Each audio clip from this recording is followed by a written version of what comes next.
समंदर ये तेरी खामोशियां कुछ और कहती हैं, मगर साहिल पे टूटी कश्तियां कुछ और कहती हैं। कैसा चुनाव और कैसी पारदर्शिता सर, जब बिहार में ऐन चुनाव के पहले महिलाओं के खाते में 10-10 हजार रुपए डाल के वोट खरीदा जाए और चुनाव आयोग चुपचाप तमाशा देखे, तो कैसा चुनाव सुधार और कैसी बहस। सभापति महोदय, जब सत्ता पक्ष में भारतीय जनता पार्टी के अकाउंट में 10,000 करोड़ रुपए से ज्यादा पड़े हों और देश की सबसे बड़ी विपक्षी पार्टी के अकाउंट में तकरीबन 100 करोड़ रुपए पड़े हों, तो फिर जमहूरियत जिंदाबाद का नारा सिर्फ और सिर्फ ढोंग नजर आता है।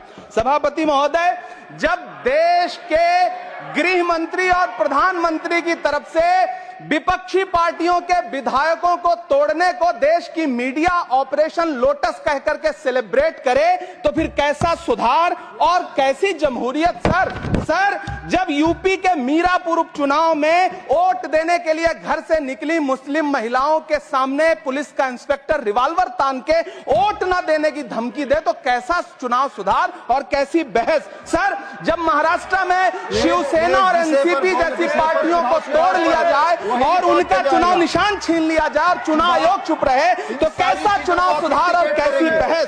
सर, मैं ये तो नहीं कहता, सर विल ऑथेंटिकेट, मैं विल ऑथेंटिकेट सर, मैं ये नहीं कहता कि चुनाव आयोग धृतराष्ट्र हो गया है, लेकिन चुनाव आयोग ने गंधारी की तरह अपनी आंखों पे पट्टियां जरूर बांध ली हैं। सभापति महोदय, मैं तो ये जानना चाहता हूं कि आपको बताया था बहस सर मैं ऑथेंटिकेट करूंगा सर, मेरा टाइम बहुत थोड़ा है। नहीं, आप टाइम थोड़ा है तो विषय पर बोलिए सर। विषय पे सर, चुनाव सुधार पे बात कर रहा हूं चुनाव सुधार सर। बोलिए।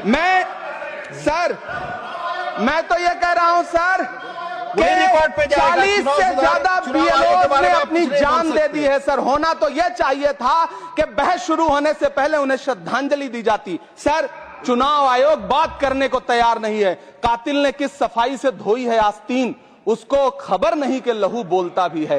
राजस्थान के बीएलओ मुकेश जांगीड़ हो, हरिओम बैरवा हो, मध्य प्रदेश के बीएलओ रमाकांत पांडे हो, सुजान सिंह हो, उदयभान सिंघारे हो, मनीराम हो, सीताराम गौड़ हो, सर्वेश कुमार हो, कविता हो, अनिता नागेश्वर और भुवन सिंह चौहान हो। सर, ये बीएलओज हैं जिन्होंने जान दी है सर। आखिर चुनाव आयोग उनसे ऐसा क्या करवाना चाहता था कि उन्होंने जमीर की आवाज सुनी और